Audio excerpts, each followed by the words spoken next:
En los siguientes videos hablaré sobre la vida de René Descartes y su filosofía. La personalidad de Descartes señala el paso decisivo del Renacimiento a la Edad Moderna.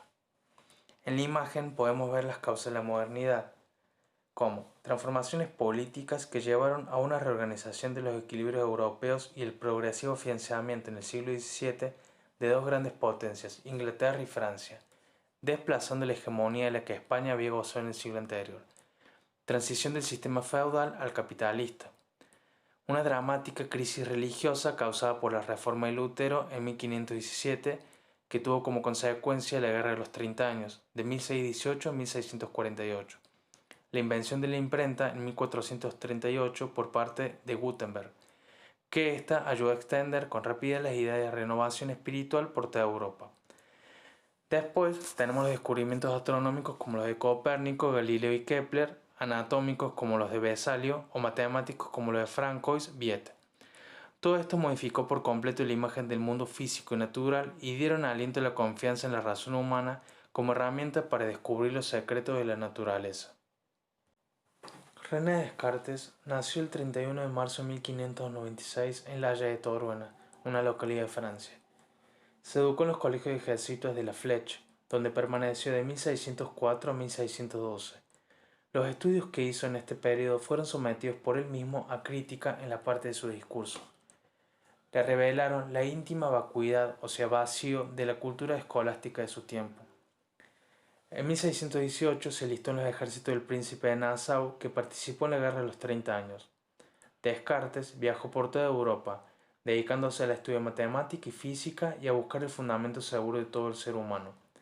En 1619, en una pequeña ciudad alemana, tuvo, el 10 de noviembre, la gran inspiración de su descubrimiento fundamental. En la calle, un pequeño grupo de gente se arremolinaba en torno a un cartel que exponía un problema matemático en flamenco. Descartes pidió al desconocido que estaba a su lado que se lo tradujera al latín. Ese desconocido era Isaac Beckham, un filósofo y científico holandés 8 años mayor que Descartes, en quien éste encontró un interlocutor a la altura de los intereses científicos que dominaban en el filósofo. En 1622 volvió a Francia y en los años siguientes viajó todavía por Suiza e Italia.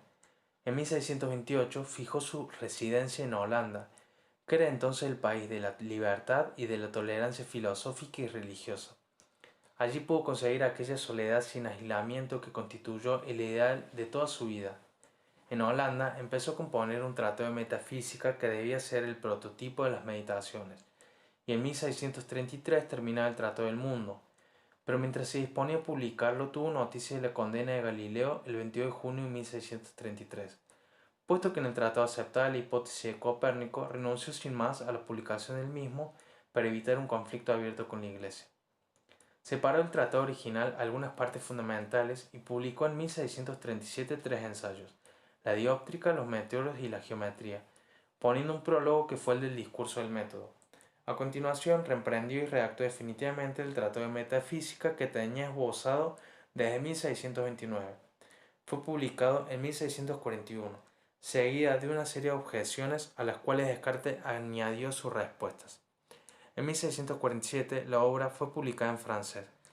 Todo el Tratado del Mundo fue después reelaborado por Descartes en una nueva obra que resumía también su filosofía, que publicó en latín con el título de Principia Philosophiae, en 4 libros. Principio de Filosofía está compuesto por breves artículos que siguen el modelo de los manuales escolásticos de su época.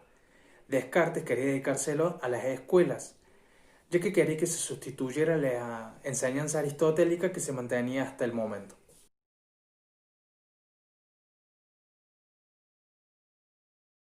Descartes se disgustó por la hostilidad que su doctrina encontró en los ambientes académicos holandeses.